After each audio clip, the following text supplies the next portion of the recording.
C'est plat. Et coucou les amis, j'espère que vous allez bien.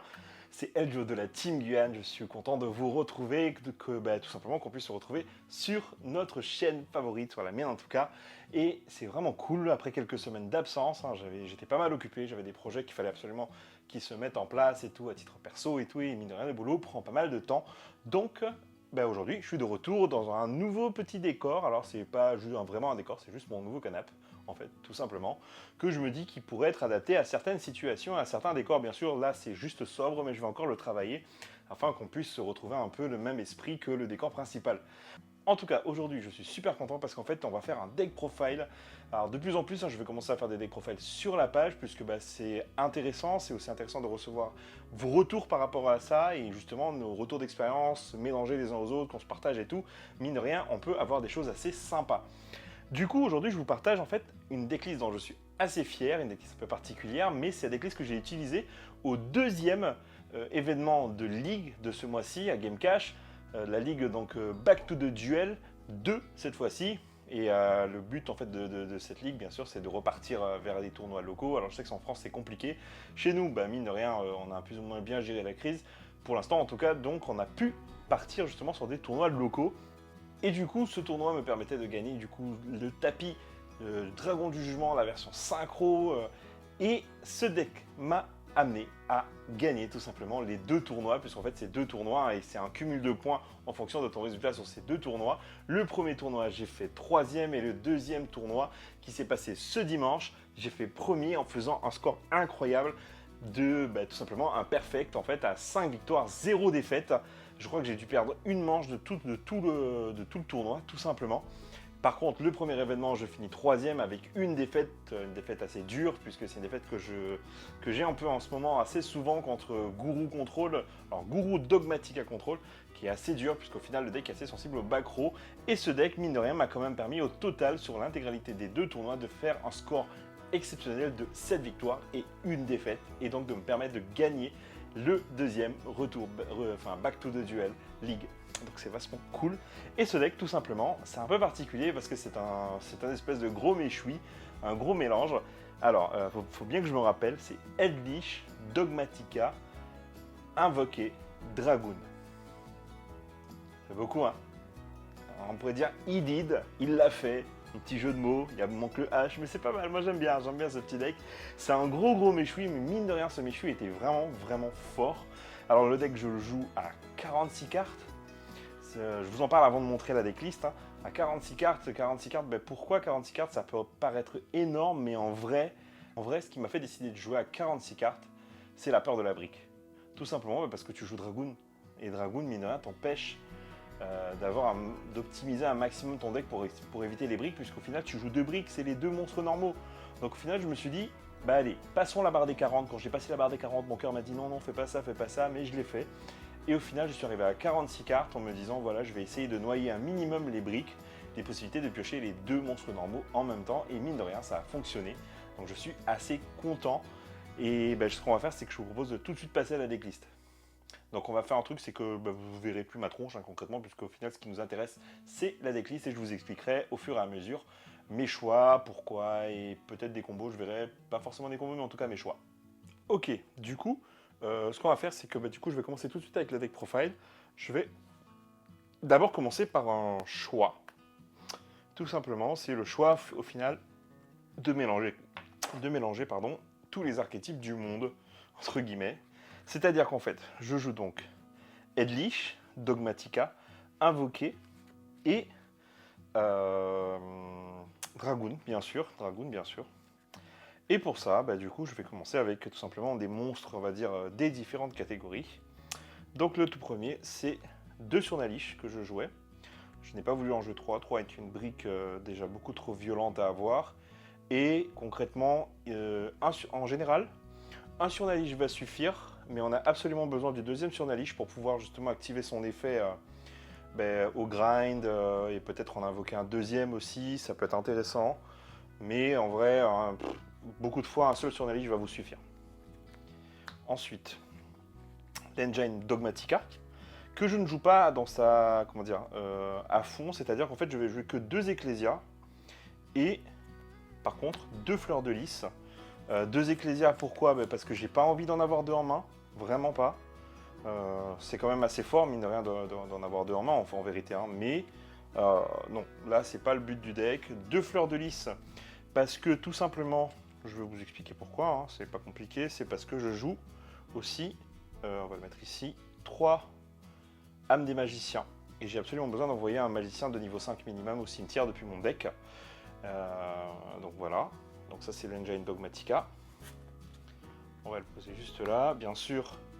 Je joue donc 3 âmes des magiciens qui en gros pour moi, en main deck, fait partie pour moi de l'Engine Dragoon, puisqu'en fait il me permet concrètement de faire une invocation spé gratos et de pouvoir faire un lien Kuribo, notamment par exemple, puis comme j'ai un monstre de l'extra deck, pouvoir invoquer Ecclesia derrière. Ecclesia, l'avantage d'Ecclesia, c'est qu'en fait tu n'es pas forcément obligé de faire son deuxième effet. Si tu ne fais pas son deuxième effet, tu peux toujours invoquer de l'extra deck ce tour-ci et donc ton combo peut continuer et à partir de là tu peux partir avec 2 monstres et faire en fait Anaconda et voilà. Et partir sur Dragoon. Et bien sûr, l'engine invoqué avec 3 Alistair donc dans les monstres. Alistair c'est fort, c'est super fort dans le sens où en gros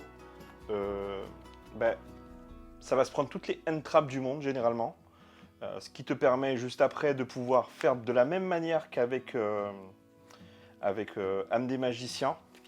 C'est que ça te permet en fait de faire tout de suite après faire Almirage, puis ensuite Secure Garna, et si tu as avec une grande chance Ecclesia en main, tu invoques Ecclesia, tu fais pas son deuxième effet et pareil tu pars sur Prédaplante et sur notre grand ami Dragoon.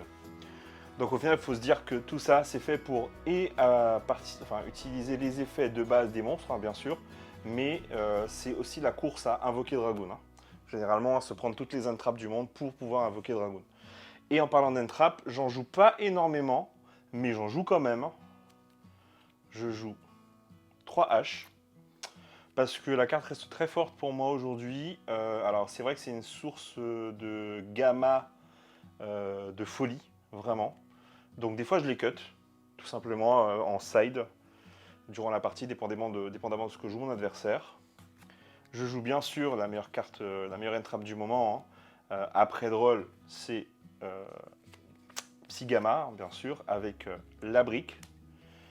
Très fort parce que bien sûr avec l'engine Dogmatica, concrètement tu as Nadir, tu as plusieurs cartes qui te permettent d'aller chercher, notamment aussi avec Alistair, tu vas pouvoir aller chercher effondrement et concrètement si tu te prends H là-dessus, tu peux faire gamma dessus. Tu ne te prendras jamais H sur effondrement normalement, mais tu te prendras à coup sûr H par contre sur serviteur de Nadir, ça c'est à 3000% sûr. Et les 2 derniers monstres, c'est les briques absolues du deck, c'est Magicien Sombre et Dragon Noir aux yeux rouges. Que tu n'as pas envie de piocher, mais en vérité, je les ai piochés quasiment à chacune de mes parties et j'ai quand même gagné. Donc en vrai, bien géré, c'est pas, et avec un peu de luck aussi, j'imagine, c'est pas non plus la brique du siècle. Par contre, il m'est pas encore arrivé de piocher les 2. Non, il m'est pas encore arrivé. En training, oui, par contre, mais pas en match officiel. Je vais passer aux magies. Magie, c'est assez simple, hein, toujours pareil. Je vais commencer par les x3, hein, tout simplement. Donc il y a 3 serviteurs de Nadir, la base, Dogmatica. 3 sur Nater Maudite, toujours. Edlich, trop fort. Magical Meltdown, qui est exceptionnelle cette carte, vraiment. En fait, de plus en plus de gens se disent est-ce qu'il ne faut pas H ça, mais tout le monde a peur de se prendre en fait un gamma ou quoi que ce soit, mais en vrai, très souvent j'ai open juste avec ça en main, et ça m'a permis d'aller chercher Alistair et faire ma vie. Et ensuite les one-off, c'est je joue une seule invocation. Je me suis rendu compte à quel point le fait de jouer une seule invocation était juste trop fort, puisqu'en vrai tu la recycles tellement souvent. Sincèrement, il y a des parties, je me demandais vraiment si j'avais laissé qu'une seule invocation dans le deck, puisqu'au final tu la vois trop souvent. Par contre, ce qui est chiant, en vérité, c'est de l'avoir en main de départ. C'est plutôt une carte que tu veux vouloir aller chercher plutôt que de l'avoir en main de départ. Ça peut te sauver quand même en main de départ, comme toutes les situations, mais en général, je préfère aller la chercher. Terraformation, bien sûr. trop fort. Et bien sûr, la carte qui fait gagner, la fusion aux yeux rouges. Petite chose, hein, toujours se rappeler que la fusion aux yeux rouges, si on l'active, si tu l'actives seul, tu dois absolument pas avoir invoqué ce tour-ci et tu ne peux plus invoquer ce tour-ci. Il faut vraiment y penser.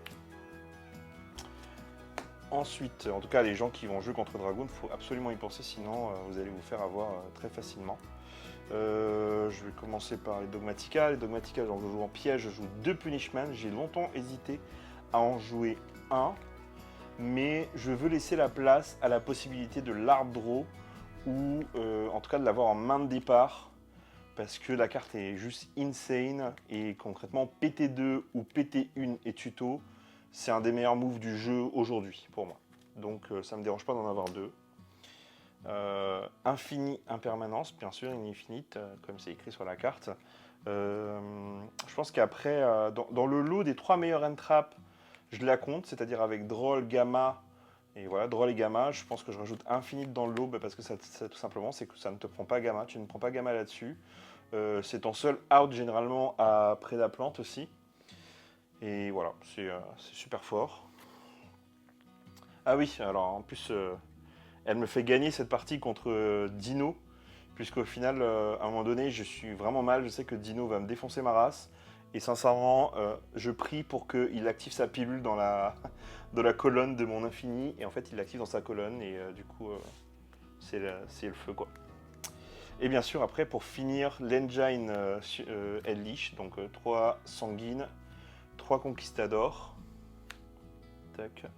Et par contre, j'ai fait le choix de jouer que 2 Wakero. Beaucoup me diront, mais tu joues Magician Soul et tu joues que 2 Wakero. Bah oui. Oui, parce que en fait, la carte est très forte, je suis d'accord, mais très souvent, c'est ce que tu vas vouloir envoyer au cimetière, et elle ne va être très forte que dans des situations bien spécifiques, notamment par exemple pour Dino, j'ai fait une grosse erreur, c'est que j'aurais dû activer pour pouvoir battre son seul monstre non Dino du cimetière pour qu'il ne puisse pas invoquer son Dino conducteur, Dino broyeur, je casse toute ma vie du Jurassique sur le terrain. Enfin voilà. Du coup, 46 cartes. 46 cartes, c'était pas un choix facile, mais je vais vous montrer l'extra deck et après on va discuter un peu de tout ça. L'extra deck, alors je vais commencer par l'engine, ce que j'appelle moi l'engine invoqué, donc c'est un Almirage, un Secure Garna, un Nao Guedes, je sais jamais comment dire ça, un Purgatorio et 2 Mekaba.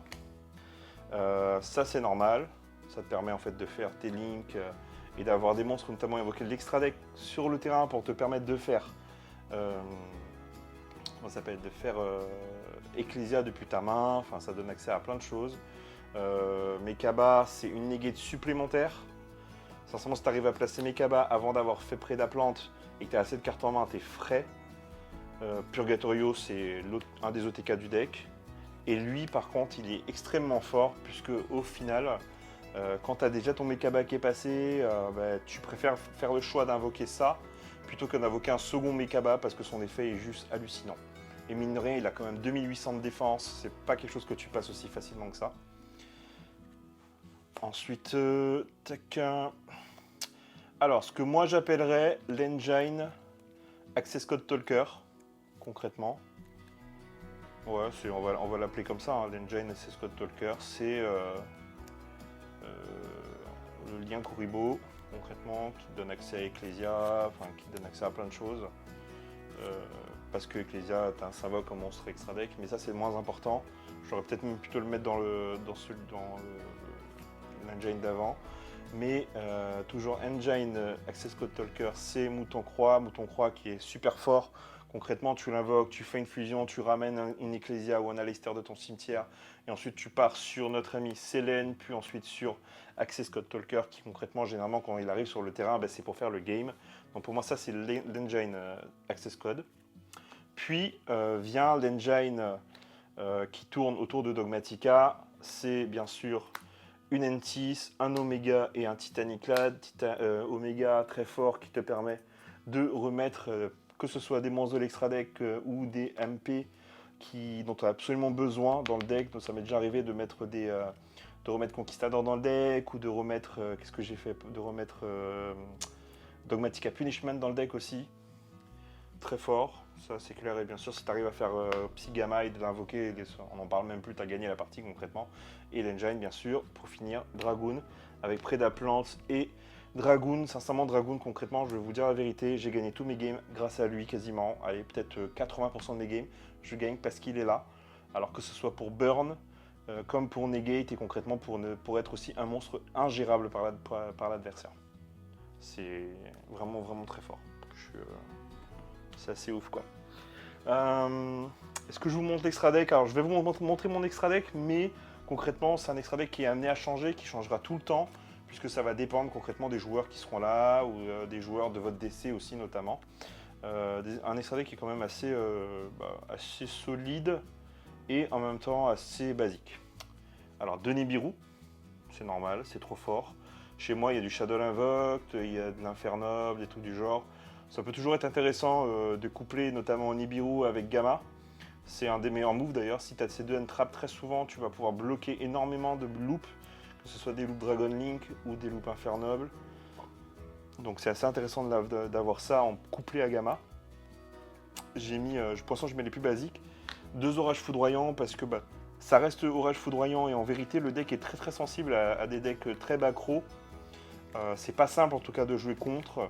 Il faut vraiment faire attention et vraiment ne pas faire d'erreur parce que concrètement, une erreur est très vite arrivée, c'est vrai, mais concrètement, si tu joues ce deck à 46 cartes avec l'extra là, si tu ne connais pas les decks de la méta, si tu ne connais pas les decks contre lesquels tu vas jouer un minimum, ou en tout cas, tu ne connais pas la puissance des decks que tu pourrais rencontrer, ça sert à rien de jouer ce deck là, il faut jouer autre chose. Jouer, je sais pas, Polychimal, c'est bien. Ice Dragon Prison, parce que c'est exceptionnel cette carte, vraiment, tu gères Dino en Battle Phase, en Main Phase 2. Faut se rappeler aussi que Dino, certes, Dino possède Divernosaur, mais Divernosaur, il faut bien lire la carte. Sur la carte, il est écrit que les monstres Dino ne sont pas affectés sur cette Main Phase là. Par contre, en Battle Phase et en Main Phase 2, ils sont affectés par tout et n'importe quoi. Et bien sûr, toujours et encore, cette carte sera présente, je pense que jusqu'à la fin des decks combo. C'est Dark Ruler No More x3, trop fort. Cette carte te permet de gérer un board Infernoble entier comme un board Dragon Link entier. Je dis pas que c'est simple, mais concrètement, si tu arrives à poser Dragoon sur un board Infernoble, tu fais le thé, le café, le chocolat et tu pars avec la boulangère. Attendez, je vais ranger un peu le micro. Peut-être que vous allez entendre un peu de bruit. Non, c'est bon. Bien sûr, top 3 toujours des entraps du game. Hurluberlu qui me fait gagner ma dernière game contre Dino, puisque, qui me fait gagner, qui me fait confirmer ma victoire, puisqu'en fait je gagne la première. Je gagne la première sur une erreur, puisque en fait, au lieu d'aller chercher au lieu d'aller chercher bébé, mon adversaire va chercher Animadored, je crois qu'il s'appelle, le Lacoste quoi. Et sur la deuxième game, concrètement, il va commencer, c'est ça, il commence, je crois. Je sais plus s'il commence. Oui, c'est ça, il commence. Et je lui fais drôle en fait sur sa première activation de recherche des fossiles, je crois que ça s'appelle. Et concrètement, il set une carte, moi je fais Lich derrière, je pète, je tape à 3500, time, j'ai gagné. Et la dernière carte, c'est 3 tourbillons jumeaux. J'ai longtemps pensé à jouer Cyclone Cosmique, mais Cyclone Cosmique, déjà tu perds des points de vie. Donc concrètement, c'est pas intéressant même au grind. Et des fois, c'est quand même intéressant d'avoir tourbillon jumeaux en grind, notamment quand le time se fait sentir. Voilà, c'est juste, je veux péter un maximum de backrow parce que le deck est trop sensible à ça, quoi. Voilà, alors ça c'était mon deck vraiment à 46 cartes. Je pense que vraiment cette carte elle est insane. Cette carte elle est insane, celle-ci encore pire. C'était pas simple de faire ce choix de se dire vas-y on joue à 46 et on voit ce que ça donne. Mais en vérité je suis très content de moi. J'ai joué contre mon premier duel, c'était contre Shadow Invoke. Shadow Invoke, j'ai gagné grâce à Dragoon, les 2 fois, les 2 manches. J'ai fait 2-0, la partie elle a duré 10 minutes. Concrètement, il ne pouvait pas gérer. La deuxième, je joue contre Dragon Link, mais un Dragon Link pas totalement complet. Je gagne 2-0 pareil grâce à Dragoon. Je joue contre Salamangreande, je gagne. Alors, c'est un peu différent, contre Salamangreande, je vais gagner grâce à Dragoon, mais je vais aussi gagner grâce à ma deuxième partie notamment, grâce à un orage foudroyant que je couple à Dragoon en fait. Enfin, que j'ai draw avec Dragoon, donc en fait j'ai pu gérer. Alors, comment j'ai fait ça? J'ai fait effet de Lich sur Loup du Soleil. Donc, Loup du Soleil est parti au cimetière, il avait 3 cartes en zone magie piège, dont une wheel. Du coup, j'ai fait orage foudroyant juste après avoir lancé enfin envoyé son du soleil au cimetière et du coup il a abandonné. C'était trop dur à revenir avec le dragon sur le terrain. Ensuite, la quatrième partie, j'ai joué contre Cyberdragon, contre Pascal, comme d'habitude. Hein. C'est un peu la base de jouer contre les gars du, euh, de l'équipe. Et concrètement, il n'avait pas grand chose. Et moi, j'ai fait Dragon 2 fois, donc non, c'était trop dur pour lui. Et la dernière, c'est ça, c'est Dino. Dino qui, comme j'expliquais juste avant, qui pour la première perd sur une erreur et en fait après je gagne grâce à Droll. Voilà. En vérité, après réflexion, je me dis que le deck en fait c'est plutôt une sorte de Turbo Dragoon Control plutôt que de Headleash, Dogmatica Invoked Dragoon. Mais en vrai, tout se mêle bien dès qu'on a les bonnes cartes et c'est frais quoi. En tout cas voilà, n'hésitez pas à liker, commenter, à partager bien sûr cette vidéo, mais surtout commenter, je suis vraiment intéressé par vos propos là-dessus, vos idées et peut-être de quoi améliorer le deck. Donc voilà, abonnez-vous, bien sûr pour plus de contenu de ce genre, plus de vlogs, de retour des vlogs, ce serait bien. On espère que la compétition recommence et que les choses reprennent leur cours normal. En tout cas, prenez soin de vous. Je fais un coucou à mes amis en métropole pour qui c'est pas facile en ce moment. Tenez bon, soyez patients, solidaires aussi entre vous et surtout, soyez forts les gars parce que c'est quand même moins à passer. Ça prendra peut-être un peu de temps, mais on va y arriver. Le corona passera et nous, on restera les amis. Allez, prenez soin de vous et à plus les amis. Ciao.